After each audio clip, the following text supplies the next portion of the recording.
webale nnyogwe eyekumira ku mukutu guno The Fact Files UG omukutu oguli okulondola enkulaakulana y'eggwanga ebyobusuubuzi ebyenfuna ate wamu n'ebirala ebigwa mu kkowe lyerimu. Nze Titus Jemba mu kiseera kino tuli Bunyoro tuli mu district eya Hoima ngere ekitututte eno nga The Fact Files UG kwe kulaba nga ate tulondoola enkulaakulana y'ekisaawe ky'ennyonyi ekipya oba ekiri mu kuzimbibwa ng'akadde konna kigenda kuba kijjibwako engalo. Era nga mu kiseera kino twatambudde ne Minisita Omubeezi avunaanyizibwa obutereevu ku by'entambula by'eggwanga omwami Fred Byamukama ng'ono agezaako okulondoola enteekateeka z'ekisaawe kino we zituuse. Era nga The Fact Files njagala okutegeeza nti subscribe ate ofeeyo nnyo okulaba ng'ogaba n'obubaka buno nawe yenna munno ali eyo ng'oba oliawo naye yali agadde okubumanya. Njagala ogoberere obubaka bwa minisita ate tube nga tweyongerayo. Leero tuli wano ku Kabalega Airport. Kabalega Airport eno eri wano ekintu bakiyita Kabaale. Mukimanyi bulungi Government of Uganda yateekamu esente empitirivu okulaba nti esima amafuta gaffe okuva wansi eyo mu ttaka. Ate amafuta gano gasima kulina kubaako ebyuma ebigasima n'entambula ennungi. Government nefuna ettaka lino kino kyali kibira nga mulimu n'amayinja kyova lwaki bakiyita Kabaale. Government nefuna ssente okuzimba ekisaawe kino ekigenda kugwako ennyonyi ennene. Ennyonyi ennene ze bayita Antino 256 esitula kago nga watani lukaago mulundi gumu. Ennyonyi zino tezisaggwa entebe kubanga nnene nnyo ze zigenda okubanga zigwa wano nga zireeta ebyo ebyuma bigenda kusima amafuta kubanga bizitowa nnyo. Ekisaawe kino twakitandika omwaka gwa 2018 kimaze emyaka 6 nga bakizimba. Emirimu gyakosebwamu ku lw'emyaka gye twamala ebiri ya COVID. Emirimu nga tetambula bulungi neyimirira naye singa teyali COVID singa twakimala dda. Emabega ne tutuuka ng'ensimbi tezikyawera bulungi kubanga esente zaali zigenze mu COVID. Ekisaawe kino we tutuukidde kaakati kiriko budget ya trillion 1.188 trillion mu sente za Uganda. Then ku sente ezo twakaspendingako 1.08 trillion. Obukadde esente za Uganda ze twakateekako ku kisaawe kino. Omulimu omugulaba runway mugirabye eri terminal mugirabye the apron mugirabye n'ebintu ebirala. So far tuli ku 95% okulaba the first phase egwa kubanga first phase gwe mulimo guli expensive nnyo. Kati nga otumiridde ano ku runway okugikola etwala sente nyingi kubanga bagitandika wansi eyo mu feet singa 30 nga bagizimba okudda waggulu. Bino yosinga nnyo okulya sente ate nekyasingamu tukosa wano price escalation ku lw'entalo ezaaliwo wabweru ne COVID ebintu byalinnya ebbeeyi kubanga twakitandika sementi yali ya mitwalo 2 kati eri mitwalo 3.7. Tusuubira omwaka ogujja omwezi gw'omwenda kijja kubanga kiwedde nje tuyise first phase okusaabaza kago ebyuma ebinene ebigenda kujja wano nga bitwala mu mafuta. Twasalawo tukiteeke kumpi naye basima amafuta nti eze motoka zonna enene zanditambudde okuva e Kampala okuvaawa zivire wano nga negenda straight. Kati amafuta gaffe gali kumpi awo tusima ate wano wonnyini kumpi wano bagenda kuteekawo industrial park. Tukimaze ekisaawe tuli basanyufu nnyo kubanga ku lwa government yenyalemba okufa ku bantu kubanga amafuta gano bwe gajja government ebyenfuna biba byeyongera. Ate naffe ekisaawe kino bwe tumala second phase egenda kuba ku passenger services kubanga eno international airport ejja kuba esaabaza abantu abafuluma wabweru w'eggwanga n'abo abatambulira munda mu ggwanga. Kati awo phase eddako okuzimba terminal ennene n'ebirala bigenderako okulaba nti twetegekera bapassenger abagenda kubanga bajja wano abafuluma wabweru w'eggwanga n'abayingira ggwanga. Wano wetuli wano tuyina tourism attractions nyingi nnyo wano mu Bunyoro. Ate n'ekirala bangi bajja kubanga bakola business mafuta ngetebagala ate okugwa entebe batambule ku kkubo ez'essaawa 2 bajja kubanga bagwa no direct babere nga bagenda kukola emirimu gyabwe. Mulabye amakubo aga access airport tumaze okugakola kati tuli mu final touches n'ebirala tulina okutereeza okulaba nga omwaka ogujja omwezi ogw'omwenda ekisaawe kino tukigulako mu butongole. Juzi twafunako enyonyi ejjo kitestinga, bajja bibalaga video muzirabe. Enyonyi yajja kutestinga erabe ebintu bye bakoze bikana n'omutindo ogw'ensi yonna. Mujjukirako emabega awo emyaka 2 eyise emabega waliwo kulwanagana kw'amaanyi nga tugamba there is no value for money, ate nebimala nebiterera kubanga confusion yali eva mu bantu afa aba government bennyini naye twamala tugitereeza. Kyovera kati omulimo gwa contractor gwakoze mulungi, ate contractor gwe tuyina ali expert mu kola ebisaawe, akoze ebisaawe bingi mu nsi yonna, ate n'omulimo gwatuwadde gwa njawulo na advice gyatuwadde. Era bannayuganda balina okuba basanyufu kubanga esente zaabwe zetukozesezza yadde nga yali loan naye era tusasula, ate nga tusasula loan nga tukozesa sente z'omuwi w'omusolo. Tuli basanyufu okulaba emirimu gituuse wano, ate tusuubira nga bwe mbagambye omwaka ogujja tujja kukomawo wano ekisaawe kino tusobole okukigulawo kitandika okukola nga bwe tulinda okutandika second phase. Saawa zino mbagambe tuli ku percentage ya 95, then %5 ebulako okuconnectinga amasanyalazi wano, okuconnectinga amasanyalazi ogatusa ku kitundu kino, okuconnectinga mbagambe okuconnectinga amasanyalazi ogatusa kitundu wano, then okuconnectinga amazzi ogatusa ku kitundu wano. Ng'ovudde ku mazzi n'amasanyalazi mulaba ne runway bali mu giguruvinga. Juzi mwalaba Entebbe twafunako accident, ennyonyi emu neva ku runway negenda mu nsiko, naye kati bakola grooving, ennyonyi zibwe ziri heavy tesobola kuvaako. N'ekirala ebisigadde bya technical munda, masanyalazi, mataala, ebintu bwe biti electric okulaba nga babimaliza, naye emirimu esinga ewedde n'okulaba ebintu bye baakola mulimu ene defect bagiddemu, kati 5% emaze okusigala, n'okuleeta ebigenerator ennene ebyuma ebitera kukola bicontrol tower ebimu ebicontrolling ennyonyi, naye olwo the order zatandise. Tusuubira eyo % esigaddeyo okulaba nti ekisaawe kino kiggwa bakitukwasa tusobole okukikola. Waliwo ennyonyi ezijjawo nga mu kutestinga ne zigwawo bulungi ne zibeera nga zitama, naye emirimu yesigadde ya technical mpolampola.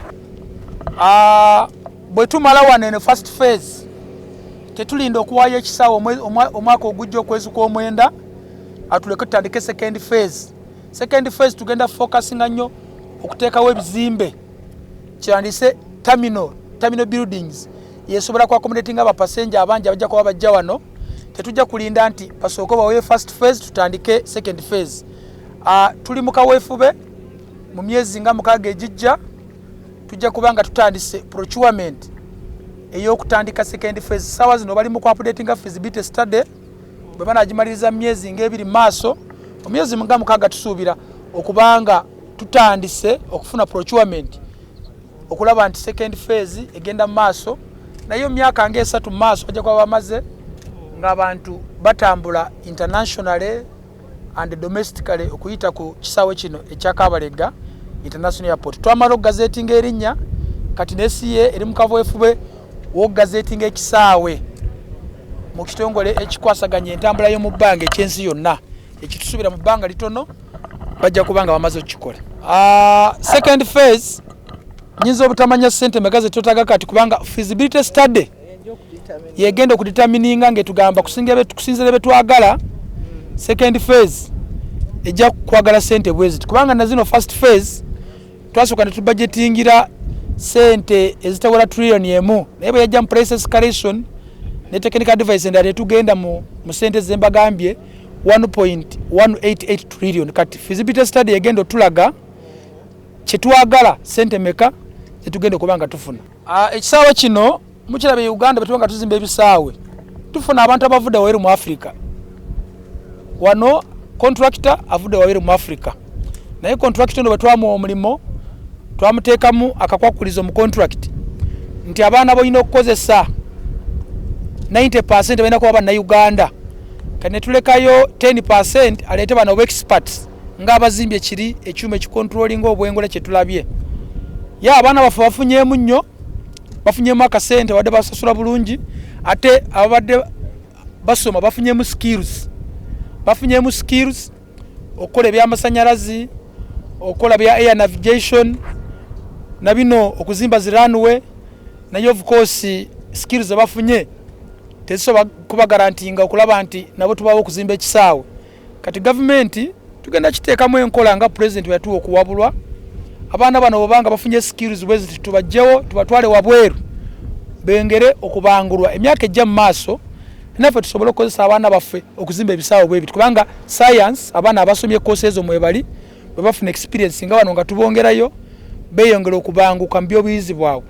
Emyaka ejja mu maaso ojja kusanga naffe Uganda bwe tunasibanyesera ku science kusomesa abaana ba science ojja kusanga naffe tuzimba ekisimbe kino. Naye mulimu abaana olwedde abalina bye bakutte ate nabo basobola bikola kubanga experience bakijje wano ne bagenda batukolera entebe mwebali abatono. Nti kali akasozi kemulaba kandi banga straight ku kisaawe kyaffe. Of course report ezo tuzifunye naffe tukola verification. Kyekimu kye tulabye leero ngaffe aba civil aviation batugamba eyo route yabwe yenyi tegendayo. Naye of course ngolabira mu security component of it ngabe kali akasozi ate waliwo ekibira government wetuli ate government terminal nga bintu byayo tumazo kiraba tukirabidde mu security angle of it kubanga omuntu ayinza kukozesa awo ensike emiteri yawo n'akasozi ako nakola kyonna ekisoboka naye tugenda kitwala nga government tulabe kiki tusobola okukolawo watwediza ettaka ne tulukabamu ebira kinakyo kisoboka naye kati ekyo tekirina okubeera nsonga kati kubanga ba experts mu government webali the Ministry of Defence, Ministry of Security and Ministry of Works together with our entity CA kitugenda kyandolinga bena tukokulirawo ekisaawe tujja kubanga ensonga maze okuba sorted. Then tutandise okurukutinga abakozi abagenda okukola wano naye bwe turukutinga abakozi tugenda kusosinga okuva ku CA Entebbe tubaleete then era twongeremu n'abalala beturukurutinze kati bana ab'Entebbe bagenda kubanga bayigiriza wana apya beturukurutinze naye sazo twogera tulina ba staff abava mu Civil Aviation Authority kati abagenda okubanga babeera wano nga ba taking over kuva mu contractor kubanga contractor mulimo gwa gukoze toyanzege.